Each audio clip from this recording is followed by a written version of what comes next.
Salut, bienvenue sur ma chaîne. Dans cette vidéo, je vais partager avec toi comment envoyer de l'argent à un proche qui a vraiment proche de toi ou loin de toi par Pire de façon très facile. Cette vidéo est destinée pour les nouveaux utilisateurs de Pire ou ceux qui ont déjà un compte mais qui n'ont jamais effectué une transaction. Envoyer de l'argent à un de leurs proches depuis Pire. Donc, c'est très simple comme si tu as déjà un compte, c'est bon. Si tu n'as pas, je t'invite à télécharger l'application, à renseigner tes informations et à vérifier ton compte.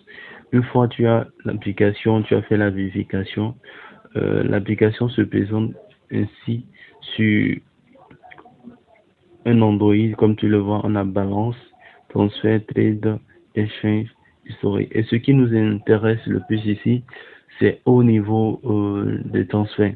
Les transferts sont, on a plusieurs monnaies ou crypto-monnaies, je vais dire en quelque sorte, qui sont disponibles que tu peux utiliser. Ici, dans cette vidéo, je dispose que de 4 pi en dollars, donc je vais te faire une simulation d'envoi à quelqu'un. Pi, je viens dans pi, excusez-moi beaucoup quand j'utilise pi, c'est pour dire pi, donc je viens dans pi. Par contre, tu as au moins 3 niveaux de montant de trucs à renseigner. Ici, tu mets le montant que tu souhaites envoyer. Ici, l'adresse pure du destinataire. L'adresse pure du destinataire, ça se retrouve où? Toi-même, tu vas te demander, pour moi, là, ça se retrouve où?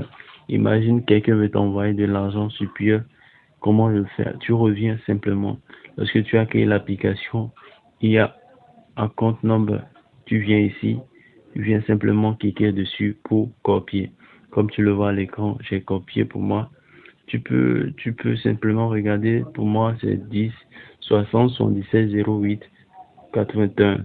On ne sait jamais si tu souhaites m'envoyer quelque chose. Merci déjà. On revient au vif du sujet, à nos mots autant. L'objectif c'est de simuler un envoi. Tu viens ici, tu mets simplement ton montant. Et excuse-moi, j'imagine ton destinataire t'a déjà envoyé son adresse. Tu viens ici simplement, tu fais un coller, tu vois, un coller en collant, ça me met frais de réseau 0%. C'est souvent de pire à pire, les frais de réseau sont souvent à 0 francs. Imagine, tu veux changer, tu veux mettre un USDT, donc les frais de réseau ne varient pas aussi, mais tu vois déjà, tu envoies 10, la personne aura 9, ainsi de suite, on peut changer. Erreur de transaction parce que je ne dispose pas de ça. Donc c'est exactement ce qui va se passer si tu fais pareil chez toi. Tu vois, c'est exactement ce qui va se passer. Ici j'ai changé en euros. On envoie du dollar pour recevoir de l'euro. Donc c'est exactement ce qui se passe. Tu envoies de l'euro pour que la personne reçoive du dollar, c'est pratiquement pareil à chaque fois. C'est pratiquement pareil. Donc, c'est tout pour cette vidéo. Si j'avais USDT, j'allais utiliser le montant, l'adresse de la personne et le pire qui souhaite recevoir.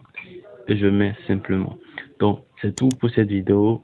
N'hésite pas à commenter la vidéo, mettre un pouce de like et n'oublie pas, fais-moi un geste, même si c'est un pire. Je pense. Ciao.